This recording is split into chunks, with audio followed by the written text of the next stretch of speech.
Good. and he had to go back and forth to the hospital, and you know, It's just it not, was really it's like taking a never. toll on his own health too, because he couldn't, I mean, his health isn't that great either. He's got Lyme disease, he's got uh, you know, all kinds of prostate problems, and Yeah. his teeth are giving him problems, and he's got I forget what the name is, but he had part of his ear cut off because he had this like external cancer. Huh. I don't know if you noticed that he's got like half an ear on one side. I did. I thought that maybe it was from the wrestling ear. You know how sometimes people have that ear problem when they're wrestlers? No, they just he's not a wrestler. He just had I forget what the name of the cancer is, balsamic or not balsamic cell cancer. It starts with a B. But anyway, he had to have a lot of those different spots removed, and he's just kind of trying to like keep it under control. But he's monitoring the situation. But it's that combined with the fact that he had to do all that other stuff and kind of suspend his preaching engagements by not being able to go and perform at nursing homes. I'm sure he's strapped financially now, right now, too. But anyway, I'm glad that he's at peace. He's one of my best friends. I've known him. I remember listening to his tapes. Do you remember audio tapes, or are you too young to remember audio cassette tapes? I- I'm 44, so I was there. Yeah, okay. I was there.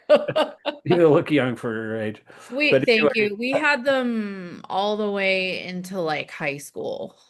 right. Yeah. So he whenever I was in Maya, like sitting in the van, I would be traveling Sankirtan, and I would just pop in one of his tapes, and it really just immediately lifted my spirits.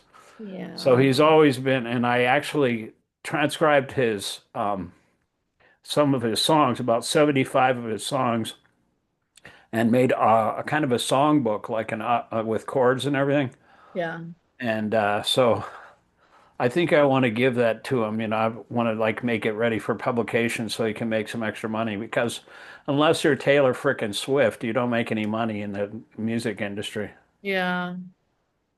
Yeah, I mean, I kind of got the impression that a lot of those Western devotees, especially the ones that are like residents of New Vrindavan, that they're not really making a whole lot of money doing what it ever it is that they do. I mean, I don't know.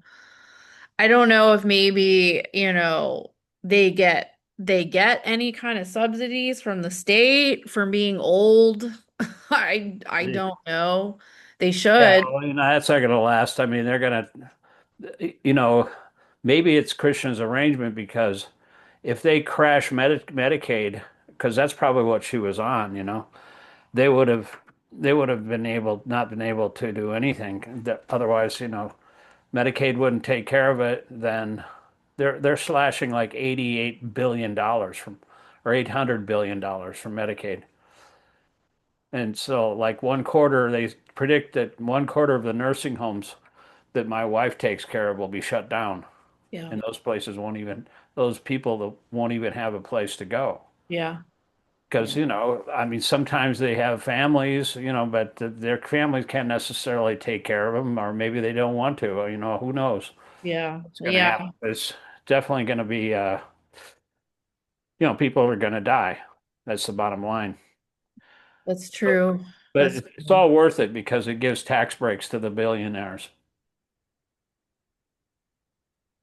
Because, it's like, I'm just curious. Well, at first I want to tell you one thing.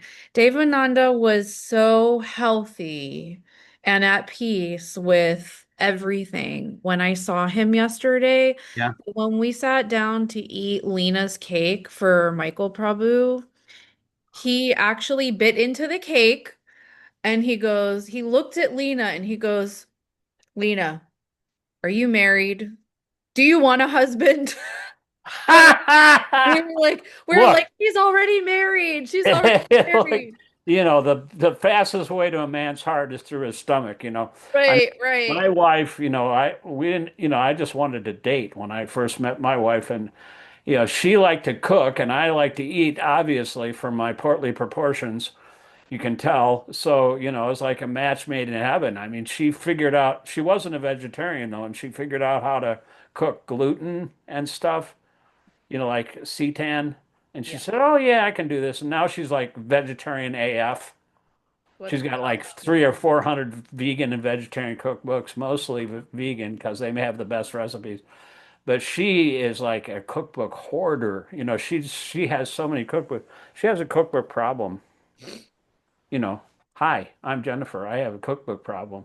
I'm Hi, Jennifer. Jennifer. Problem. Aw. But it's Oh, it's good for me, tell you. let me grab, since my eyes are still adjusting, remind me, are we doing the book today? Yeah, yeah, yeah. We're doing Okay, the I have a copy of it. I would rather read from my copy. sure. Let me grab it. All right.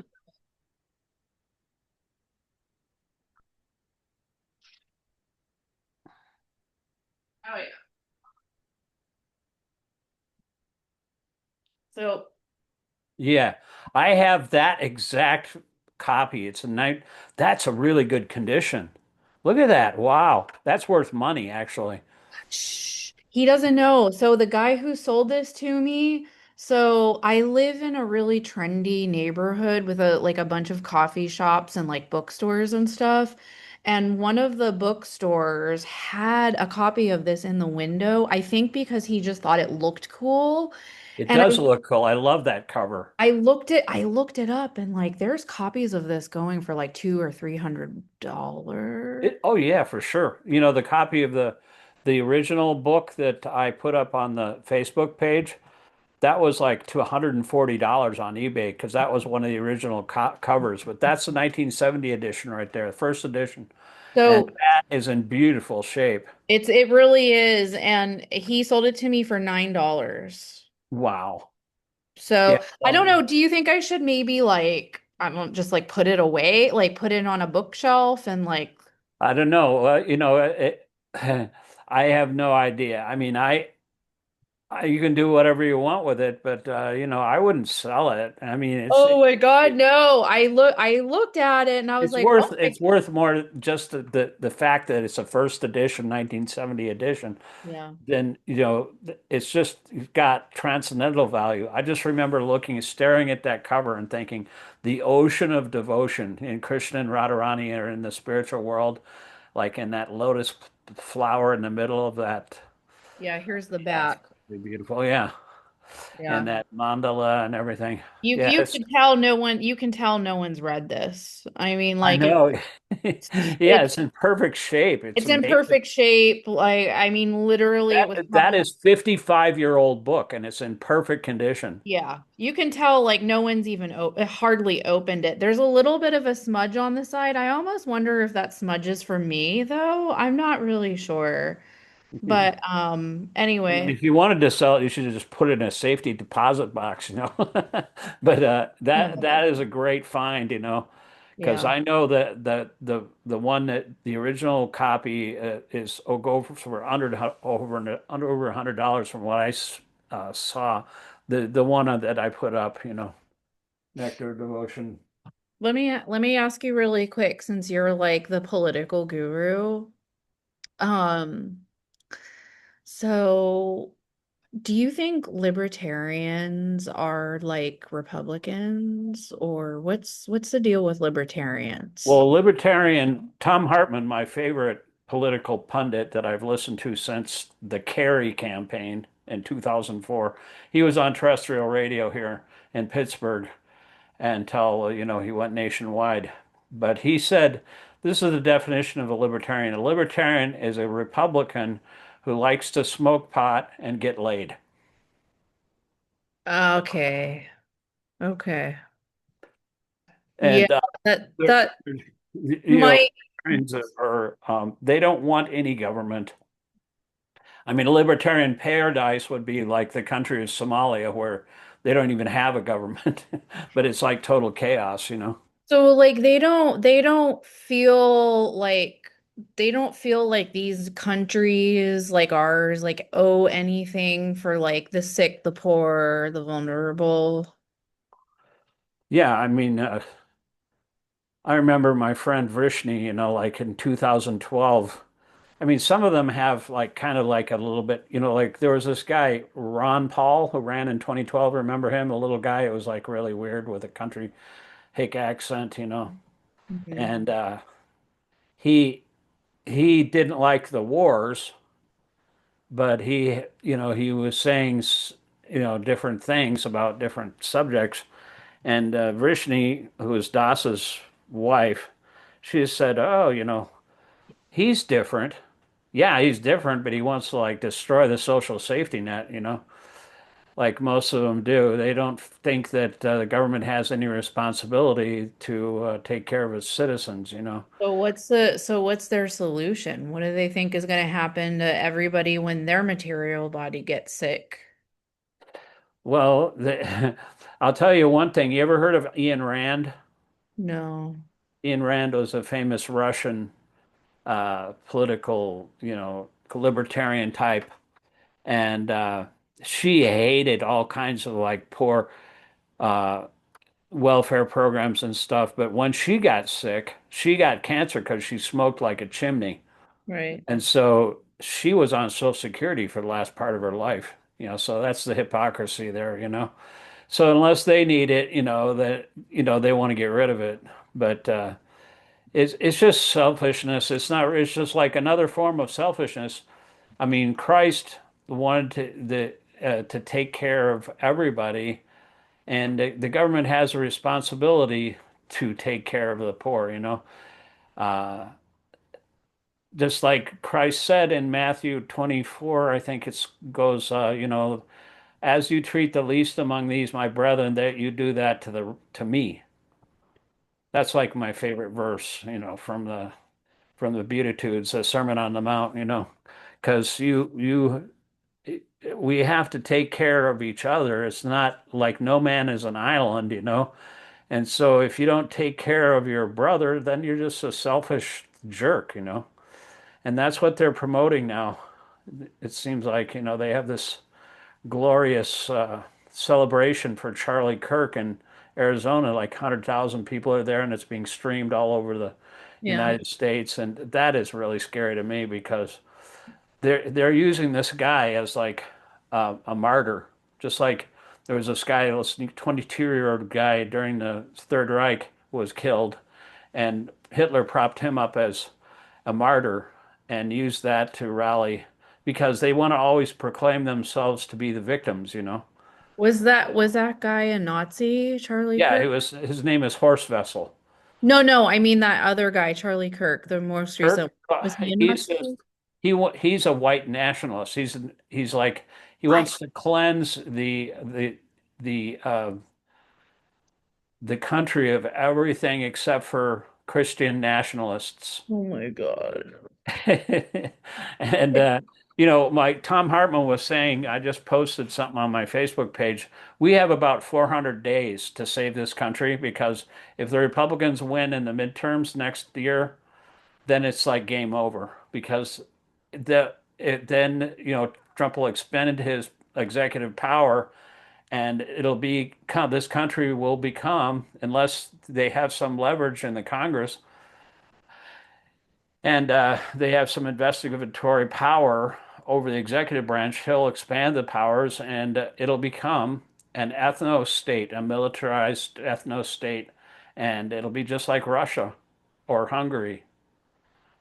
And this country will no longer be a democracy. You know, it'll be just like Russia. They don't have any freedom of speech. He has like 600,000 men that they use to put down any kind of protesters. Right. And you know, if you're for Navalny, that opposition leader, they just kill him. And any kind of protest that How did we get here? was that? How did we get here? Like, I don't Well, you understand. know, like it might, you know, Dave Marinaswamy, he said in that book, in 2015, he was predicting that the democracy has been on the decline uh, for a while. You know, for a while it was going strong. The Iron Curtain fell, and they thought it was really wonderful. But you know, you're it is wonderful until the material nature takes over, and democracy is kind of a complicated experiment. They don't want the responsibility of governing themselves, and so if they'll just they'll give it over to a dear leader, and he'll take care of everything. But the problem is that when that happens, the people don't have a say anymore, and they can't choose their government. The government does all the choices for them, and it's usually a repressive thing. And so we have about 2026 elections about a year and th 2 months, and unless they have some leverage, some gets in charge again, Democrats get in charge, then this country, is pretty much going to be um, a permanent autocracy. It's from what I've read, Tom Hartman. I used to like not even want to listen to him because it was too depressing, but now I have to listen to him because it's actually real, and he's him and his wife are like they're both like prophets, they really know what they're talking about. The only problem is with all these guys, like with Tom Hartman and Timothy Schneider and all these political gurus, they have good ideas, but they don't have the spiritual aspect. And if you have the guidance of a pure devotee, that adds like 100 times more potency and guidance for the mankind because you can't really even these other things are not that important. Prabhupada came upon his spiritual master when he was a Gandhian in 1930s. He was in his 20s, and he went up to the rooftop and saw his spiritual master on the roof for the first time, and he was wearing the cutty cloth of a Gandhian because they wove their own cloth back then in protest to the monopoly of the British textile industry. And Mhm. so his spiritual master looked at both of those young men and said, "You're intelligent young men. Why don't you spread Lord Chaitanya's movement all over the world?" And he was kind of taken aback, and because he was wearing that cloth, he felt like he had to say something. So he said, "Well, who's going to listen to your Lord Chaitanya's movement if we're still under, occupation by Britain?" Mhm. And Bhaktisiddhanta completely shut him down, just completely defeated him. He just said in like one word, he said, one sentence, he said, "These things are not important. The most important thing is Lord Chaitanya's message, because this is permanent and it can change everyone's heart and mind." See, the only thing, you can be intellectual and try to, arrange the material circumstances, but it doesn't matter. I was reading Prabhupada's diary in when he was in London, and he was saying it doesn't matter what kind of system you have, um, they kind of like challenge us. He said, "Where's your God? We don't, you can't even see him. Why do you worship him?" And then Prabhupada countered by saying, "Well, where's your Lenin? Lenin isn't around. Why are you worshiping Lenin? And why are the capitalists worship George Washington, and the Russians, the communists worship Lenin, but it doesn't matter because um, they'll never be happy, and they won't work for like a figure like that because there's no pleasure in it. But every living entity is seeking after pleasure, and the only permanent pleasure is to serve somebody like Krishna. Mhm. If you completely repose all your affection and service toward Krishna, then people will work for free. Nobody in the communist or the capitalist system is going to work for nothing. They try to get them to work, but they do all kinds of capitalistic incentives in Russia, and it just doesn't work. People want less work and no pay. Devotees are the only ones who want more work and less pay. They want selfless service to Krishna because that makes them happy. Mhm. Everybody's searching after happiness, and that's the only way to be happy. That is their philosophy. And so Prabhupada was more like, he was even more left wing than Bernie Sanders, or even Marx or Lenin, because he's not even a socialist. He's like a communist. He's like but the state isn't the ultimate proprietor. Right. The God is the ultimate proprietor, and that's a fact. So Right. if you work selflessly for the complete whole, then Krishna is pleased. He'll give you everything that you need, and you'll be happy. That's Okay. the bottom line. Okay. But let's just start here because we're gonna Okay. try to cut this off at about Chapter 3, right? what's that? 7:30, Chapter.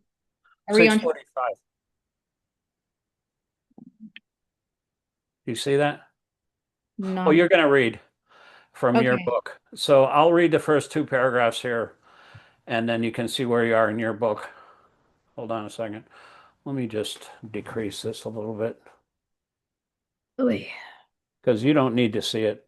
Like Hemang was using his little phone, but he's not going to be on. Oops. Eligibility of the candidate for accepting devotional service. Yeah, hold on. Let me. Okay. I Let me can. grab my water. I get blah.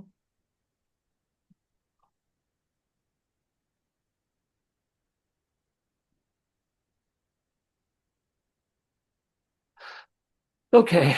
I'll read the first two paragraphs, and you can read the next paragraphs, however much you want to read. This is chapter 3, eligibility of the candidate for accepting devotional service. On account of his association with Mahatmas, or great souls, 100% engaged in devotional service of the Lord, one may attain a little bit of attraction for Sri Krishna. But at the same time, one may remain very much attached to fruitive activities and material sense enjoyment and not be prepared to undergo the different types of renunciation. Such a person, if he has unflinching attraction to Krishna, becomes eligible candidate for discharging devotional service.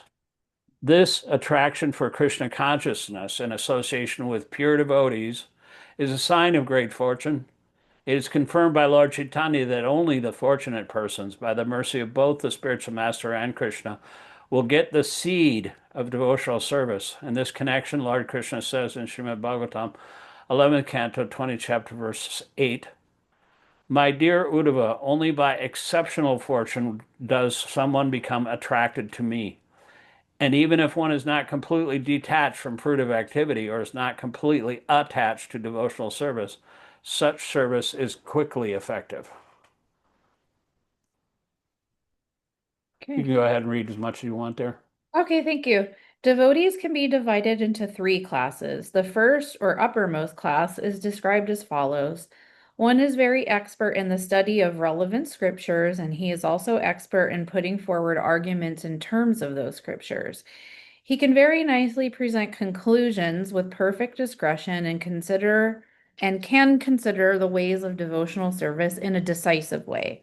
He understands perfectly that the ultimate goal of life is to attain to the transcendental loving service of Krishna, and he knows that Krishna is the only object of worship and love. This first class devotee is one who has strictly followed the rules and regulations under the training of a bona fide spiritual master and has sincerely obeyed him in accord with revealed scriptures. Thus, being fully trained to preach and become a spiritual master himself, he is considered first class. A first class devotee never deviates from the principles of higher authority, and he attains firm faith in the scriptures by understanding with all reasons and arguments. When we speak of arguments and reason, it means arguments and reason on the basis of revealed scripture. The first class devotee is not interested in dry, speculative methods meant for wasting time. In other words, one has attained a mature determination in the matter of devotional service and can be accepted as the first class devotee. You want me to keep going? I can keep going. Yeah, go ahead and read the next paragraph. Okay.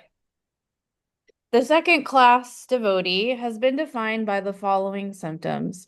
He is not very expert in arguing on the strength of revealed scripture, but he has firm faith in the objective. The purport of this description is that the second class devotee has firm faith in the procedure of devotional service unto Krishna, and he may sometimes fail to offer arguments and decisions on the strength of revealed scripture to an opposing party. But at the same time, he is still undaunted within himself as to his decision that Krishna is the supreme object of worship. The neophyte or third class devotee is one whose faith is not strong and at the same time does not recognize the decision of the revealed scripture. The neophyte's faith can be changed by someone else with strong arguments or by an opposite decision. Unlike the second class devotee who also cannot put forward arguments and evidences from the scriptures, but who still has faith in the objective, the neophyte has no firm faith in the objective. Thus, he is called the neophyte devotee. I'll read it just a little bit more. Okay. Further classification of the neophyte devotee is made in the Bhagavad Gita.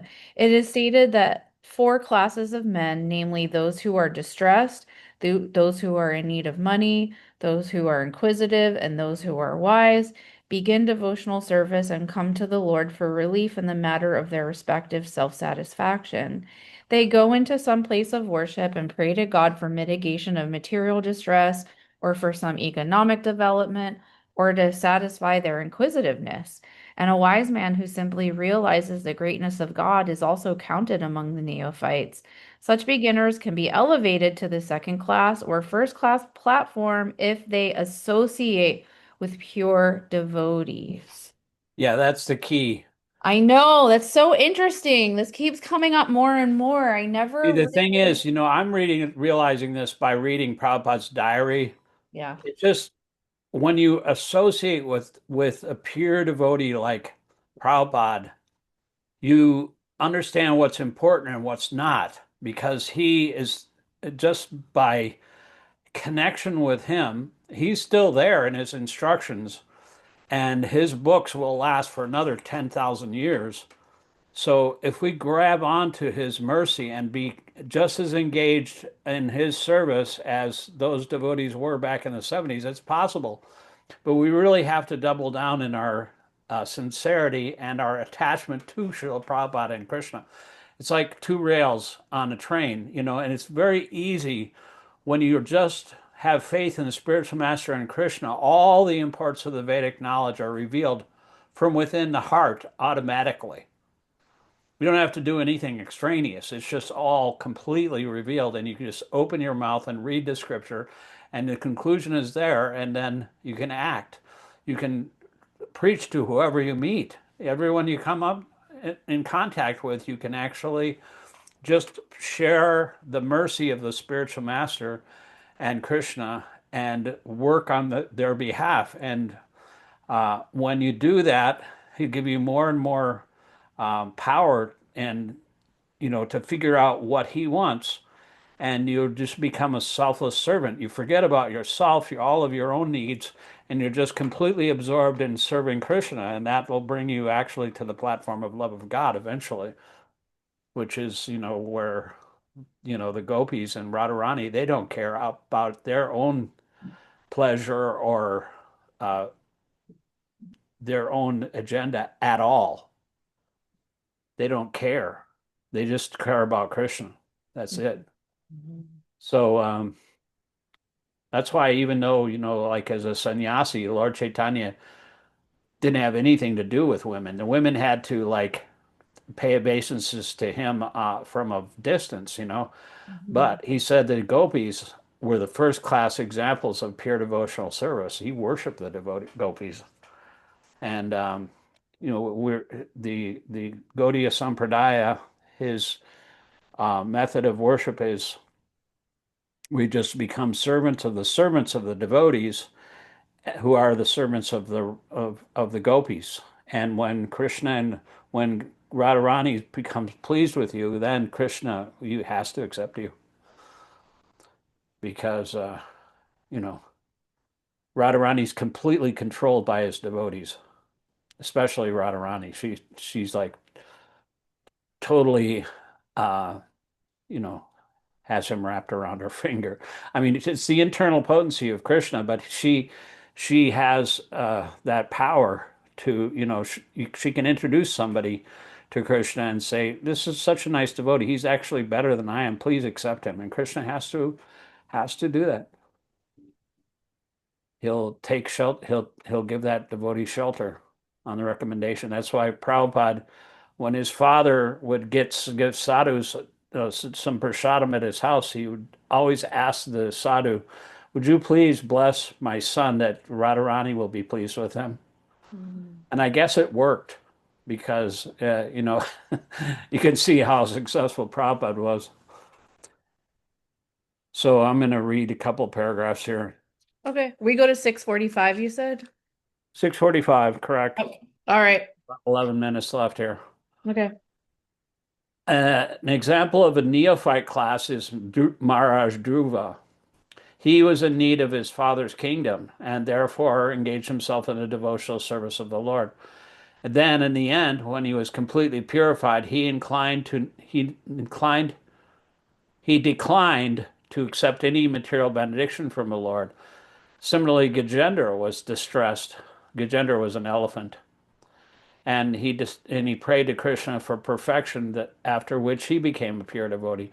Similarly, Sanaka, Sanatan, Sananda, and Sanat Kumar were all in the category of wise, saintly persons, and they were also attracted by devotional service. Those are the little babies.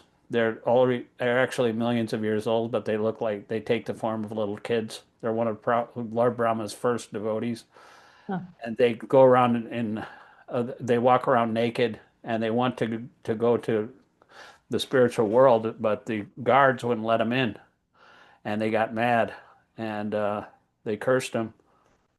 So, but they're all shaved up little babies, and they're millions of years old, but they were considered self-realized.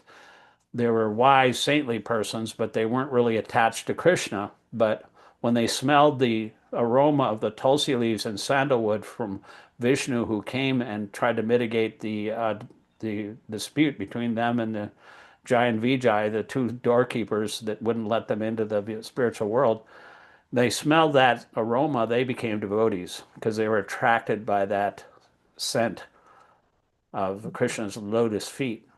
And you said they were babies or they took the Yeah, yeah. They're four Kumars.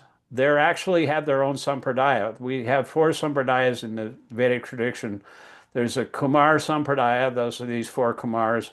There's the Lakshmi sampradaya. That's the goddess of fortune. The Sri sampradaya. That's called the Sri sampradaya. And then the Rudra sampradaya. That's Lord Shiva. And then the Brahma sampradaya. That's Lord Brahma. He's the original created engineer of the universe. Yeah. And we're in a specific branch of the Brahma Sampradaya, the Brahma Madhva Gaudiya Sampradaya. And that branches off to Madhvacharya, who was a great Vaishnava, staunch personalist. And Lord Chaitanya actually took initiation from that branch of his Sampradaya. And his guru, when he initiated him, he started to exhibit the ecstatic symptoms of the love of God. And so that is the branch that we belong to, the Brahma Madhva Gaudiya Sampradaya. And that's what this movement is now. Okay. But let's see. Thank you. A similar thing happened in the Namashranya forest headed by the sage Shonaka. The sages were inquisitive and were always asking Sutta Goswami about Krishna. Thus, they achieved the association of a pure devotee and became pure devotees themselves. So that is the way of elevating oneself. Whatever condition one may be, if he's fortunate enough to associate with pure devotees, then very quickly he's elevated to the second class or first class platform. Because you can see the power of a pure devotee. It says even a moment's association, the Sanskrit word that they use is called lava matra. That's 1/11th of a second. If you associate with a pure devotee for an 11th of a second, that can actually change your life. And that's actually happened in the Prabhupada's history. He would meet somebody briefly at an airport, and instruct him, like, you try to do something in the country where you're coming from, and they would start a preaching center and do amazing things just from that brief, um, you know, exchange with Śrīla Prabhupāda. So pure devotional service, you can have millions of stars in the sky, but only one moon can illuminate the entire planet. That's why Bhakti-rasāmṛta, Prabhupada's spiritual master, said if I could make one pure devotee, I would consider my mission a success. So we have to associate with pure devotees who actually have the power to connect us with the pure message of Krishna, without any kind of interference or personal motive, just as it is. It's like a transparent via medium. When you see that person, if who most reminds you of Krishna just by their thoughts, words, and activities, and you actually even start chanting Hare Krishna as soon as you see them, then that is you could be your spiritual master. Of course, that's a process too of picking a spiritual master. You have to, like, the spiritual master tests the disciple, and the disciple has to test the spiritual master to see, because you got to know what the qualifications are for both. And if you have a perfect qualification, though, then you're very fortunate, because once you take initiation, then you're actually connected to Krishna. That is the essential bottom line in our sampradaya, to become connected by initiation. That's a very important ceremony. It's more important than, getting married or anything. It's very, very important to take shelter of a pure devotee and follow that person, and just consider that that person is my life and soul, and whatever they're doing, uh, I have to take that at 100%. In other words, it's like that Guru Puj song that we sing every morning, Guru Mukha Padma Bhakya Chitete Kariyakya, which means I only wish that the words emanating from his lotus mouth purify my heart. That's my only desire. Mhm. So that is the way to follow a pure devotee. We got to get rid of everything that we've ever learned, and just, like Bhakti-siddhanta told one of his first disciples, take everything you've learned, known, read, felt, experienced, put it in a big bag, and then dump it into the ocean and start anew. Because the whole idea is to become a blank slate for the spiritual master to write on. Correct. Yeah. These four types of devotees have been described in the seventh chapter of Bhagavad Gita, and they've all been accepted as pious. Without becoming pious, no one can come to devotional service. It's explained in the Bhagavad Gita that only one who has continually executed pious activities and whose sinful actions in life have completely stopped can take to Krishna consciousness. Others cannot. The neophyte devotees are classed into four groups: the distressed, the in need of money, the inquisitive, and the wise, according to the gradations of their pious activities. Without pious activities, if a man is in a distressed condition, he becomes an agnostic, a communist, or something like that. Because he does not firmly believe in God, he thinks he can adjust his distressed condition by totally disbelieving in him. I know a lot of devotees that have fallen away from like that, and they just don't want to believe in anything anymore Mhm. because they don't have any faith. Mhm. Go ahead and read whatever you want here. Okay, let me just check our time. Oh, okay. I'll just do this one last paragraph, okay? All right. Okay, Lord Krishna, however, has explained in the Gita that out of these four types of neophytes, the one who is wise is very dear to him, because a wise man, if he's attached to Krishna, is not seeking an exchange of material benefits. A wise man who becomes attached to Krishna does not want any return from him, neither in the form of relieving distress nor in gaining money. This means that from the very beginning, his basic principle of attachment to Krishna is more or less love. Furthermore, due to his wisdom and study of Shastras, he can understand that also that Krishna is a supreme personality of Godhead. Yeah, that reminds me of a verse. There's a really important verse. It says there, you surrender. You don't want any relief from your distress. nor are you interested in gaining money. And it says in Srimad Bhagavatam, Lord Brahma is praying to Lord Krishna when he meets him in the forest after he stole the cowherd boys and calves, and he says, "My dear Lord, one who earnestly waits for you to bestow your causeless mercy upon him, all the while patiently suffering the reactions of his past misdeeds and offering you respectful obeisances with his heart, words, and body, is surely eligible for liberation, for it has become his rightful claim." In other words, if we're just patient and just accept whatever is coming as Krishna's mercy, and know that Krishna is actually purifying us, because whatever trials and tribulations we go on in this world, you have to become purified in order to reach Krishna, right? Mhm. So just like, when you're purified by fire, the gold is purified by fire. All the other materials are taken out of it and you become pure gold. And you Mhm. can't become pure. You can't even know who is a pure devotee unless you become one yourself. So Krishna has ways of purifying the conditioned soul, and that might have to do with some trials and tribulations, but Krishna won't give you as much any more than you can handle. So if whatever distress we're having in this material world, we should know that it's because of my past activities. You should think and pray that Krishna is only giving a little taste for my own benefit. Otherwise, I deserve to be killed at least a couple times, just because of my sinful activities. Krishna's just purifying me to the point where I can surrender my own selfish desires. You have any other questions or comments about this part here? No, no, I look forward to trying to read a little bit more if I can. I'm still in the middle of trying to finish Devamrita Swami's book about Vedic India.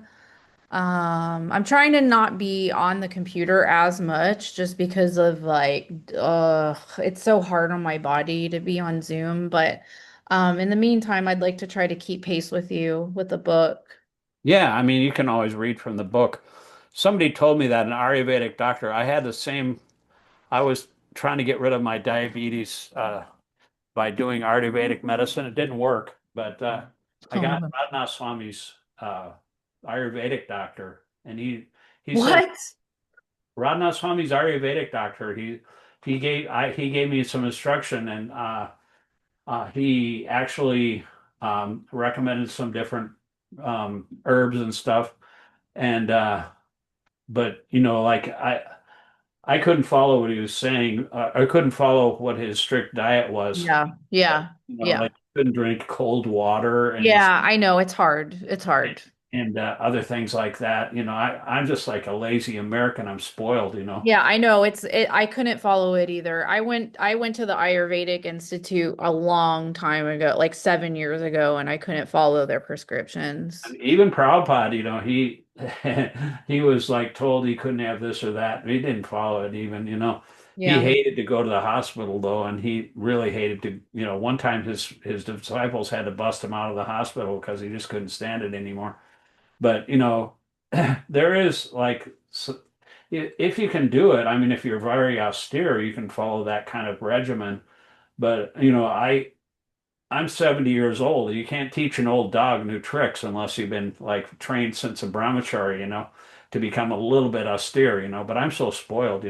Well, I'm going to go down and we're going to have some pie that my wife got from the from the farmer Squirrel Hills Farmers Market. Yeah. You ever been to that farmers market? Mhm. That's a nice farmers market. But anyway, All right. Well, I'll see you next Sunday, hopefully, okay? yeah, yeah. And you don't have to read from the computer because I know it is hard on the eyes, but I'm so used to it. I I guess it really doesn't affect me anymore. But however way works for you, I will Mhm. look forward to it. I think the next one is on Tuesday at 7. Okay. I'll put a notice out for everybody. Thank you. Thank you, Alicia. Bye. Bye. Hare See Krishna. you. Hare Krishna.